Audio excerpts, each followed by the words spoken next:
Bienvenue à tous et à toutes. Nous sommes ravis de vous retrouver sur Malaika, votre magazine. Aujourd'hui, nous sommes ravis de développer un nouveau sujet avec vous, un sujet parfois controversé et qui peut être mal interprété. Découvrez avec moi le sujet du jour.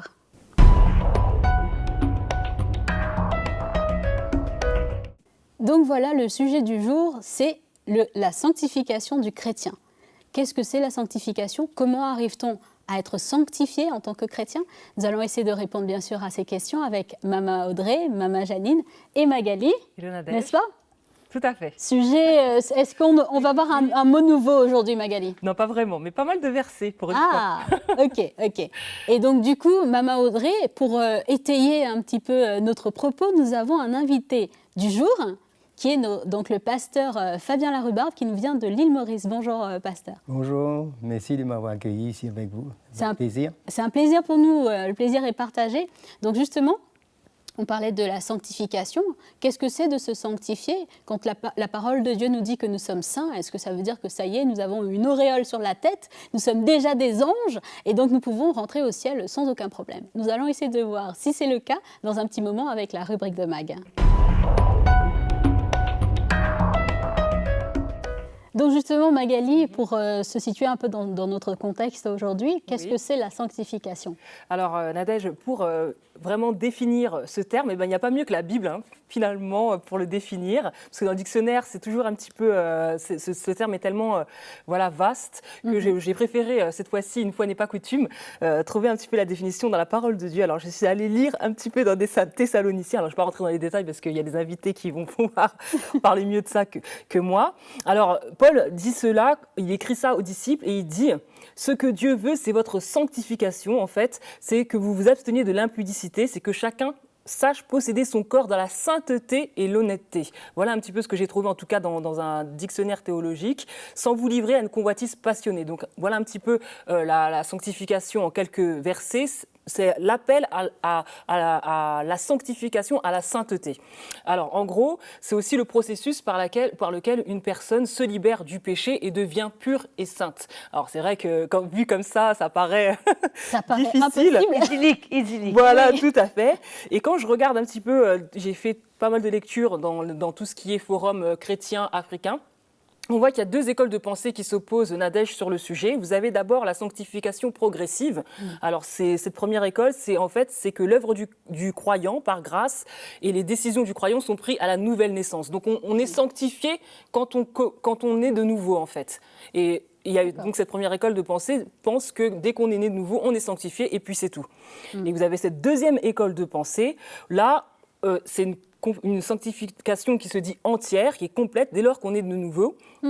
Et c'est plus adopté en Afrique. D'ailleurs, on ne prêche pas souvent la sanctification parce qu'il y a une très grande méconnaissance du sujet. Par exemple, les gens restent justement sur cette sanctification à la nouvelle naissance et ils ne parlent pas de sanctification progressive où le chrétien doit évoluer chaque jour dans ce chemin de sanctification. Donc voilà un petit peu ce que j'ai trouvé, Nadège. C'est assez court, mais voilà en tout cas ce qui se débat un peu dans les forums. Donc je reste toujours sur ma question, est-ce qu'on a une auréole une fois qu'on est né de nouveau? Écoute, moi, je ne pense pas. En tout cas, ce n'est pas mon cas. Je suis sur le chemin de la sanctification, encore et encore. Donc justement, Maman Janine, comment ça se passe à Kinshasa? Comment les chrétiens perçoivent cette notion de sanctification? Oui, c'est un peu comme disait Magali, c'est un sujet qui n'est pas souvent abordé parce qu'il n'est pas bien compris. On est très mal à l'aise avec ce sujet. Et c'est un sujet, surtout, Maman Audrey, qui fait peur. On évite. On évite, on a peur, on comprend mal, on confond avec beaucoup de choses, notamment avec la justification, avec parfois aussi la perfection. Donc c'est un sujet qui n'est pas beaucoup abordé dans les églises. Et quand c'est abordé, Maman Audrey, c'est comme si c'était quelque chose... C'est présenté comme quelque part une menace. Attention, si tu ne mènes pas une vie de sanctification, tu iras en enfer. Alors les chrétiens ont peur d'aller en enfer. Et donc, ils vont faire attention à ne pas faire ci, pas faire ça, parce qu'on leur dit. Donc, c'est une compréhension un peu, pour moi, qui est mal comprise. Et cette émission va nous avoir le mérite de bien expliquer un peu tout ça pour que les chrétiens soient éclairés. Et justement, on va demander tout à l'heure au pasteur Fabien de nous expliquer un petit peu tout ça. Mais avant tout, Mama Audrey, pourquoi est-ce que, quelque part, les chrétiens comprennent que la sanctification, elle est liée au péché? Est-ce que c'est vraiment ça, la sanctification? Donc, je pense qu'il faut, comme dit Maman Janie, le problème est la différence, de faire la différence entre la justification et la sanctification. C'est deux choses complètement différentes. Magali, c'est très important que tu notes. D'accord. OK. La justification, c'est quelque chose qu'on a obtenu à notre nouvelle naissance. C'est un fait, c'est un état, c'est un truc réglé. On a obtenu cette justification du fait qu'on a cru dans le sacrifice de Jésus. Et du reste, 2 Corinthiens 25, 21 nous dit, celui qui n'a point connu le péché, en parlant de Jésus, il a fait devenir péché pour nous, afin que nous devenions en lui justice de Dieu. Donc, notre justification n'a rien à voir avec ce que nous sommes, avec notre style de vie ou ce que nous avons vécu. Notre justification, c'est par rapport au sacrifice de Jésus, c'est-à-dire que Dieu a accepté le sacrifice de Jésus pour chacun de nous. D'accord. Et c'est ça qui nous a justifiés. Maintenant, la sanctification, c'est quelque chose de progressif. C'est quelque chose de continuel. C'est un procédé qui se passe à partir du moment qu'on est né de nouveau, pour toute notre marche chrétienne, où on devient on est censé devenir de plus en plus à l'image de Jésus, devenir de plus en plus meilleur et ne pas retourner en arrière. Et c'est ça l'œuvre de sanctification qui se fait dans notre vie et une œuvre à laquelle Dieu accorde beaucoup d'importance. Comme disait Magali, ce que Dieu veut, c'est notre sanctification. Et c'est quelque chose de très important que nous ne restons pas dans l'état où quand on a rencontré le Seigneur, mais qu'on puisse progresser de gloire en gloire et de victoire en victoire, devenir de plus en plus comme Jésus. Justement, ça me ramène à la prochaine question pour le pasteur Fabien. Certains pensent, comme on a entendu avec Magali, qu'il y a deux écoles de pensée. Certains qui disent que quand on est de nouveau, on devient saint. On a entendu un petit peu les explications de Maman Audrey, mais juste pour compléter, est-ce que cette école de pensée est possible, hein? C'est-à-dire que je nais de nouveau, j'ai mon auréole, je suis saint, je peux rentrer au ciel, je suis sanctifié à ce moment-là. Oui, alors là, je vais rejoindre Maman Audrey dans ce qu'elle a tout a bien fait expliquer, que l'apôtre Pierre nous parle le chrétien et il dit, puisque celui qui nous a appelés est saint, et puis il nous dit, soyez saints dans toute votre conduite. Ah. Veut dire, ça nous parle d'une marche. On se conduit d'une manière sainte, ce qui fait que dans cette marche, on va ressembler de plus en plus à Jésus. Donc, l'état de justification, ça c'est un état, une position où Dieu nous met, nous sommes justes, mais maintenant il y a une marche. C'est ça. On progresse, on se conduit et à la perfection en marchant dans la sanctification. Justement, ma question c'est comment est-ce qu'on se sanctifie finalement alors par rapport au quotidien du chrétien? Comment est-ce qu'il se sanctifie? Quelles sont les étapes pour se sanctifier? Premièrement, quand on parle de sanctification, on parle de marche avec Jésus. On parle de ressembler à Jésus. Mais il faut se souvenir que Jésus a dit, mais si quelqu'un veut me suivre, qu'il renonce à lui-même, qu'il se sorte de sa croix chaque jour. Donc, il y a un fondement dans la marche de sanctification où il y a une mort à nous-mêmes. On paye un service et l'Esprit de Dieu est là pour nous assister, pour mettre en nous les caractères de Jésus, pour ressembler à Jésus. Donc, c'est une marche. D'accord. Donc, Maman Audrey, finalement, ça veut dire que le chrétien, il est assisté par le Saint-Esprit dans cette marche pour devenir plus saint. Dans tout ce que nous faisons, nous sommes assistés par le Saint-Esprit. Mais j'aimerais quand même préciser quelque chose. Tu parlais tout à l'heure du fait qu'on nous appelle saints. Oui. Est-ce que ça veut dire qu'on porte une auréole? C'est ça. Bon, le mot saint ne parle pas de quelqu'un qui est saint dans le sens de sainteté. Le mot saint veut dire mis à part. D'accord. C'est ça que le vrai mot saint veut dire. Donc, quand Pierre s'adresse aux saints, quand Paul s'adresse aux saints, il aurait pu dire la même chose. Je m'adresse aux frères et aux sœurs mis à part par le Seigneur à Éphèse. Aux élus, comme aux élus. Ou aux élus. Voilà. Okay. C'est ça le terme de sanctification. Ça n'a rien à voir avec un état de sainteté. Mais par contre... Ça, c'est bien de le préciser parce que... C'est très important. Là. Oui, c'est ça. Puisque c'est pas Saint Paul, Saint Jacques, Saint Jude ou je sais trop quoi, ou des saints qu'on vénère. Ça n'a rien à voir. Ça parle des gens vivants. Ça ne parle pas des morts. OK. Ça parle des vivants. Du reste, la communion des saints, c'est pas la communion des morts. La communion des saints, c'est la communion Des vivants. des vivants. Et c'est bon de préciser. Mais donc, cette marche de perfectionnement, ben, elle se passe, comme disait Fabien, d'une manière naturelle, où le Saint-Esprit est là pour nous convaincre. Je ne veux pas prendre le mot péché. Bien sûr que c'est péché. C'est pas toujours péché. Ça peut être, je suis à côté de la plaque. J'ai une attitude qui va m'emmener à m'éloigner du Seigneur. Le Saint-Esprit va me convaincre. Et j'ai l'habitude, par exemple, de faire quelque chose, de dire des demi-vérités. Allez, on va dire ça. J'ai l'habitude de dire des demi-vérités. Oui. Je réponds à 2 questions en une, mais je ne réponds pas répondre à une, je réponds déjà à l'autre, indirectement. Oui. Ben, à un moment donné, j'arrive à prendre conscience. C'est pas bon ce que tu fais là. C'est une demi-vérité. Est-ce que la parole ne dit pas ne mentez pas les uns aux autres? Graduellement, ah ben oui, quand ça va me venir, maintenant, avant même de dire ma demi-vérité, ça va me... Ah, tu te souviens? Et donc j'ai l'occasion, maintenant j'ai un choix. Soit de dire ma demi-vérité, ou soit de laisser le Seigneur, on met le mort en moi, je ne vais rien dire, je vais voir qu'est-ce que je vais dire, s'il faut dire la vérité, m'humilier, que ça me coûte, je vais faire. Et après un certain temps, c'est quelque chose que j'ai eu la victoire. Je n'ai plus un problème avec ça. Maintenant, demi-vérité n'est plus mon problème. C'est ça. Maintenant, c'est autre chose qui vient à la surface, que le Seigneur veut traiter. Donc, c'est comme ça que je passe de victoire en victoire. Ça peut être ma manière de réagir quand les gens... je suis blessée facilement. Et j'ai dit non, pardon. Oui.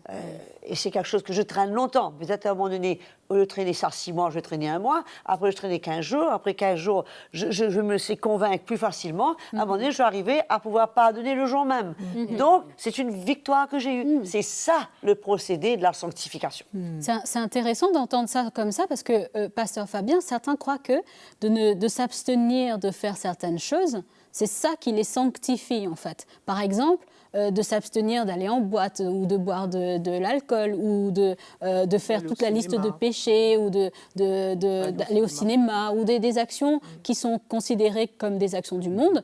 Et donc, s'abstenir de cela fait de nous des êtres sanctifiés. Est-ce que c'est le cas? Non, parce que dans ce cas, quelqu'un qui n'est même pas né de nouveau et qui ne boit pas peut se prétendre Il est être sanctifié. C'est une vraie... Ah oui, c'est un vrai Mais point. on est Non, c'est vrai. sanctifié, premièrement, quand on a cette statue de juste et qu'on s'est donné au Seigneur, à ce moment-là que l'Esprit peut commencer à travailler en nous. Parce qu'il y a le vieil homme qui doit mourir et il y a cet homme nouveau qui doit grandir. Qui doit émerger. Voilà. Et donc Jésus, au fait, l'Esprit de Dieu, lui, il va faire de nous devenir des lettres vivantes. Il va écrire dans nos cœurs. Il va mettre en nous les choses de Dieu, nous faire connaître Jésus. Et nous faire aimer les choses de Dieu. C'est comme cela qu'on s'approche de plus en plus et on ressemble à Jésus dans cette marche comme cela. Donc finalement, le but de la sanctification, c'est de devenir comme Christ, c'est ça? Voilà, de ressembler à Jésus. De ressembler à Jésus. Est-ce que ça existe, cette sainteté, en fait? Non, mais quand on sera comme là, Jésus, maintenant, mais sur on va terre, sur on ne sera terre, sur jamais terre. parfait. Ouais, voilà. On tend vers la perfection, mais on ne sera jamais parfait. Mais par contre, pour répondre encore à ta question, Fabien, je pense que c'est clair que de ne pas aller en boîte ne me sanctifie pas. Ah, Ça me préserve, c'est ça. mais ça ne me rend pas meilleur. De ne pas boire d'alcool me préserve dans le sens que je ne vais pas être ivre, C'est ça. je ne vais pas déraper, mais ça ne me sanctifie pas. Mais par contre, si j'étais un alcoolique et que j'étais vraiment attirée par l'alcool et que graduellement j'arrive avec l'aide du Saint-Esprit et la grâce du Saint-Esprit de résister à cette impulsion qui m'emmène à vouloir boire et que j'arrive à ne plus avoir envie à boire et que j'essaie cette mort agir en moi pour que je sois libérée de ce désir, ben là je suis sanctifiée. Ah, c'est intéressant. Je crois que c'est une des premières fois qu'on perçoit, on entend en tout cas ce C'est un message exemple de pratique, sanctification. je veux dire, Tout à c'est un fait. exemple pratique. On a entendu la part du Saint-Esprit dans cette marche de sanctification. Du coup, quelle est la part du chrétien quand, par exemple, on parlait de laisser cette mort agir? Comment le chrétien, quelque part, il laisse cette mort agir en lui? Quelle part il a dans ce processus de changement? Parce que des fois aussi, comme pour renchérir avec ta question, ça fait un peu loi aussi de se mettre des principes sur soi pour justement... C'est ça. C'est une cette marche de discipline, en fait. sanctification. C'est ça. Tout à fait. Oui. Bon, la Bible nous dit comment travailler à votre salut avec crainte et tremblement. C'est-à-dire que maintenant que nous sommes sauvés et que l'Esprit de Dieu est là pour nous aider, mais il ne va pas nous forcer, lui. Il va nous convaincre, comme l'a si bien dit Maman Audrey, il va nous convaincre au fur et à mesure que nous acceptons cette mort et cette ouverture. Il va nous enseigner ces choses dans notre cœur. Et au fur et à mesure que nous acceptons cela, c'est là qu'il va nous emmener aussi à la maturité, parce que Exactement. la marche de la sanctification, c'est la même chose que la croissance. C'est la croissance. Ça nous emmène à ressembler à Jésus. Donc, le chrétien, il a la responsabilité, maintenant qu'il est né de nouveau et a la justice de Dieu en lui, il a sa part de responsabilité. C'est pourquoi il nous dit que efforcez-vous vous-même de vous présenter à Dieu. C'est-à-dire qu'il a sa volonté qu'il doit céder, il a sa conscience qui est éclairée par la parole et il doit répondre à cela. Parce que Encore faut-il qu'il entende le bon message. Voilà, c'est la parole qu'il doit entendre et le Saint-Esprit va marquer sa conscience et c'est en répondant à l'invitation du Saint-Esprit qu'il se sanctifie. Voilà. C'est intéressant parce que justement, en parlant de répondre à l'invitation du Saint-Esprit qu'il se sanctifie, parce qu'on a deux notions, purification par le sang de Christ et purification par la parole de Dieu. Si on peut juste avoir un éclairage par rapport à ces deux notions qui se retrouvent dans les évangiles. Oui, mais le sacrifice de Jésus, c'est ça qui nous lave et qui nous purifie. Mais maintenant, il y a cette marche où ça me ramène un peu comme Jésus a lavé les pieds de ses disciples. Et je me souviens, Pierre a dit, mais lave-moi encore. Il dit, mais celui qui est déjà lavé est déjà pur. Mais maintenant, il y a une marche graduelle qu'on garde cette purification et on continue. C'est pourquoi là, ça nous rejoint dans l'Apocalypse, il dit, mais que celui qui est saint se sanctifie encore. C'est ça, c'est ça. Voilà, donc c'est une marche continuelle. C'est-à-dire aussi, il faut réaliser qu'on a des stades. Quand on est de nouveau dans la foi, on est des bébés, on est au lait. Oui. Il y a aussi qui sont adultes, qui sont à la viande. Oui. Donc ça dépend du stade de notre conversion où on en est. Je vais juste en ligne avec ce qu'elle dit, c'est que quand je vous ai dit tout à l'heure comment il nous dit soyez saints, comme votre Père céleste est saint. Oui. Mais juste après, dans 1 Pierre, le chapitre 1er, verset 17, il nous dit si vous invoquez comme Père celui qui juge selon l'œuvre de chacun, sans exception de personne, conduisez-vous avec crainte pendant le temps de votre pèlerinage. Il y a une différence entre la crainte de l'homme qui emmène l'esclavage, parce qu'on a peur des jugements, des opinions des gens. Exactement. Mais par contre, la crainte de Dieu est pure. Ça nous emmène dans un respect, ça nous emmène à l'honorer. C'est tout à fait différent. Et c'est le Saint-Esprit qui emmène cela en nous. Amen. C'est pourquoi il nous dit, on peut se conduire avec crainte. Là, il n'y a pas cette peur de Dieu. Il y a cet amour pour le Seigneur. Et il y a un respect, on veut l'honorer. Et c'est comme ça qu'on donne sa vie, qu'on le laisse faire ce qu'il a besoin de faire. Ça devient naturel, en fait, voilà. comme démarche. Ouais. C'est intéressant parce que ça répond bien là, au point de Maman Janine concernant la crainte, on va dire, forcée qui est mise sur le peuple de Dieu, la peur qui est mise sur le peuple de On Dieu. ne marche pas avec peur. C'est ça. Non. Pour pouvoir se conformer à certaines pratiques. Moi, j'ai une question pour Maman Audrey et bien sûr Pasteur Fabien. Quels sont les risques pour un chrétien qui ne recherche pas cette sanctification ? Je ne sais pas qui veut commencer. Est-ce qu'on va en enfer, Maman Audrey ? Est-ce qu'on va en enfer ? Voilà la question. Non. Quand on a reçu le Seigneur et qu'on est de nouveau, on est sauvé. C'est réglé. À moins que, en cours de route, on décide de se livrer au péché, de ne plus entendre rien, de renier le Seigneur, de mettre tout ça derrière nous, de renier tout ce qu'on a cru. Là, c'est quelque chose de différent. Mais si on a reçu le Seigneur, on a été justifié par la foi en Jésus-Christ et par le sacrifice de Jésus. C'est une fois pour toutes. Maintenant, si on ne laisse pas cette œuvre de sanctification, on risque de voir tous les plaisirs de la chair, des choses même que le Seigneur nous aurait libérés à notre nouvelle naissance, revenir à la surface. On risque de voir, de se livrer de plus en plus aux désirs de la chair, de aller même jusqu'à rétrograder et de perdre notre paix, de perdre notre joie, de perdre notre vision. Pourquoi le Seigneur nous a sauvés? Parce qu'il y a un but dans notre salut. On n'est pas sauvé juste pour le ciel. On est sauvé pour un but, pour vivre pour le Seigneur, pour parler du Seigneur, pour porter des fruits, pour la gloire du Seigneur et pour vraiment manifester la vie de Jésus. Donc, si quelqu'un ne veut pas passer par cette œuvre de sanctification parce qu'il veut résister au Seigneur, c'est certainement pas dans son intérêt et ça ne permettra pas au Seigneur de pouvoir, que les plans que Dieu a pour lui, puisque Dieu a des plans pour nous. Bien sûr. Les plans que Dieu a pour lui de se réaliser. Puisqu'on on voit clairement dans la Bible qu'il est dit dans un des évangiles que les Juifs, quand ils ont refusé le baptême de Jean, ils se sont disqualifiés en ce qui concerne le plan de Dieu. Donc on peut se disqualifier. Le Seigneur peut avoir prévu de très bonnes choses pour nous, mais ne jamais rentrer dedans. C'est ça. Et donc, nous-mêmes, on se prive finalement se prive, de voilà. tout ce que le Seigneur avait en avance pour nous. Finalement, Jésus nous a sauvés.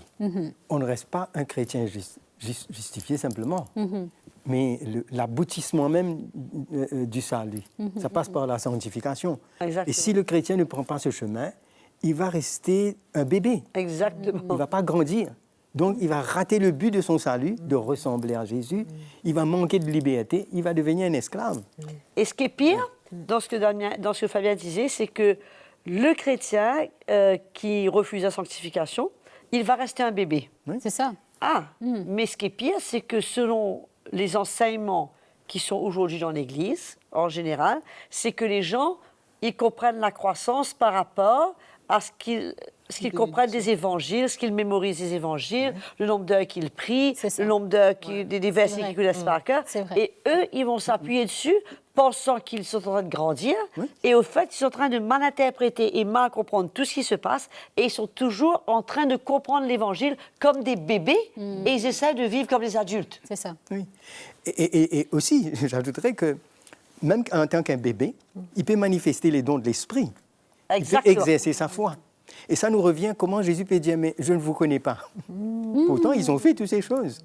Donc, il y a une grande différence entre les dons de l'esprit et le fruit de l'esprit, ce que le Seigneur fait en nous, qui nous emmène à ressembler à Jésus. Amen. Et c'est de là qu'on sera récompensé. Amen. C'est ça qui glorifie le Seigneur. Amen. Chasser les démons, faire les miracles, ne glorifie.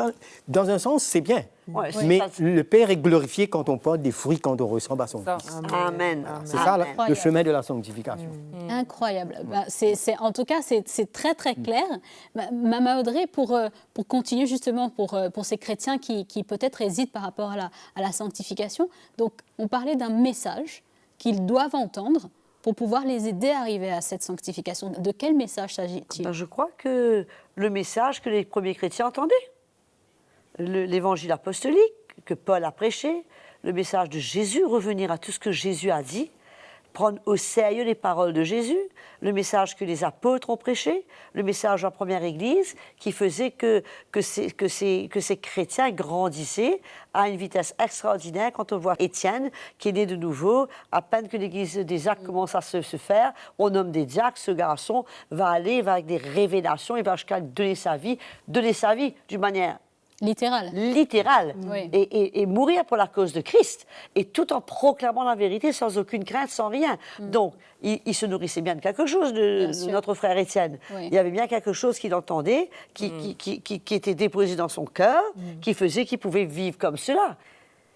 Si on n'a pas un message qui est la sainte doctrine de Christ, c'est pas un message qui est en lien avec la vie de Jésus et qui nous confronte et qui nous expose et qui met le doigt chez nous maintenant dans notre vie où le Seigneur, pas l'homme, veut faire toute l'Église, là, veut y marcher comme des petits C'est ça. moutons de pagnauge, pareil. Tout le monde, c'est la loi 1, la loi 2, la loi 3. Non, c'est pas ça. Chacun, le Seigneur travaille de manière différente à différents moments dans notre cœur. Ouais. Ce qu'il fait dans ton cœur, c'est pas dans mon cœur. Ce qu'il fait dans mon cœur, c'est pas dans son cœur. Ouais. Donc là, c'est complètement laisser la main de Dieu agir et que ce soit la main du Saint-Esprit dans nos vies et pas l'intervention de l'homme. On parlait, c'est fort, c'est puissant. Et on parlait tout à l'heure de justement celui qui reste bébé chrétien et celui qui laisse cette sanctification agir. Est-ce qu'on peut dire que finalement celui qui permet au Seigneur de faire cette sanctification, il aura une récompense dans le ciel que celui qui ne permet pas cette sanctification n'aura pas? Mais oui, Est-ce parce qu'on que le Seigneur nous dit Et ça va passer par le feu. rendre à chacun selon ses œuvres la rétribution. C'est celui qui aura permis à l'Esprit de faire cette œuvre pour ressembler à Jésus. Amen. Donc c'est là la rétribution. Sinon, tout ce qu'on aura fait va passer par le feu. Ouais. On va être sauvé Oui, comme... on est sauvé, mais pas de récompense. Voilà. de justesse en fait. On est Voilà. sauvé Moi, de je veux une justesse. récompense quand même. Hein. Ben voilà, c'est Oui, intéressant. j'ai compris. C'est Bon, intéressant. fidèle serviteur, rentre dans la joie de ton Voilà. maître. Hein? Ouais, c'est intéressant et c'est encourageant. Hein. Justement, Mama Audrey, je suis sûre qu'il y aurait encore des mots d'encouragement, mais on va passer au dernier mot, le mot final, pour conclure notre émission. Personnellement, Nadège, je crois que je veux encourager les chrétiens à retourner à la parole de Dieu. D'arrêter de dépendre sur les pasteurs pour leur enseigner la parole de Dieu. Aujourd'hui, les chrétiens sont très peu dans la recherche des Écritures parce qu'ils dépendent totalement sur ce qui vient du pupitre, sur ce qui est prêché, de retourner la parole et de demander au Saint-Esprit, éclaire-moi. Moi, je me souviens, quand je ne connaissais pas le Seigneur, j'étais dans le monde et que j'ai demandé à quelqu'un, mais qu'est-ce qu'il faut que je fasse? Il m'a dit, lis ta Bible. Et je connaissais, j'avais appris la Bible à l'école, mais j'ai lu la Bible avec des nouveaux yeux, avec un nouveau cœur. J'ai dit, Seigneur, mais montre-moi, explique-moi là où j'ai mal compris. Et moi, je dis, le Seigneur va ouvrir nos yeux, puisque de lire la parole avec un cœur ouvert va nous convaincre, va nous emmener à réaliser beaucoup de choses, va être la parole de Dieu, c'est un miroir. Tout à fait. Tout à fait. Ça, on va se voir tel que Dieu nous voit. Et ça va nous encourager à pouvoir dire, Seigneur, c'est vrai, pardon, Oui. aide-moi, change-moi, fais une œuvre. Et surtout pas oublier que cette œuvre, ce n'est pas par notre propre force. C'est ça. C'est ça. Ce n'est pas par nos propres efforts. Il y a la grâce de Dieu, l'abondance de la grâce de Dieu. Paul dit, je suis ce que je suis. Pas par coïncidence, non. Je suis ce que je suis, par la grâce de Dieu. Si je suis arrivé à être ce que je suis, si j'ai changé, je ne suis plus persécuteur, je ne suis plus ce que je suis, j'ai grandi, j'ai mûri, mais c'est par la grâce de Dieu. Amen. C'est par la grâce de Dieu. Si j'ai pu passer toutes les épreuves qui ont été devant moi, comme le Seigneur m'a dit, ma grâce te suffit. Amen. Donc, se souvenir que toute cette œuvre de sanctification est directement non seulement liée, mais elle se repose sur la grâce de Dieu. Alléluia. Et que c'est la grâce de Dieu qui va nous permettre d'accepter que cette œuvre se fasse en nous et que la victoire et la récompense, c'est quoi avant tout? C'est de se dire, alléluia, quand je vais voir quelque chose dans la parole de Dieu, je vais lire, je vais dire, mais ça c'est Jésus, mais moi aussi je suis comme ça. Amen. J'ai vécu ça, moi. ça. Et là, c'est une réalité dans ma vie. C'est une grande récompense, ça, de pouvoir s'identifier à la parole de Dieu. Amen. Amen. Amen. C'est victorieux, Maman Audrey. Vraiment, c'est encourageant et ça donne envie de laisser le Seigneur continuer à faire Amen. cette œuvre. C'est vrai. Merci en tout cas, Maman Audrey. Merci beaucoup, Pasteur Fabien. Bien sûr, Maman Janine et Magali. Plaisir. Et nous vous invitons justement à rester fidèles à Malaika. Et vous allez découvrir de nouveaux sujets tout aussi excitants, édifiants. Donc restez avec nous pour de nouvelles aventures. Salut à tous, merci en tout cas d'être là. Si vous avez été encouragé par cette vidéo, si vous avez été édifié par le programme Malaika, c'est très simple, APA. Aimez la vidéo, partagez-la autour de vous et bien sûr abonnez-vous, c'est le petit bouton rouge en dessous de votre écran pour être les premiers informés des prochaines parutions Malaika.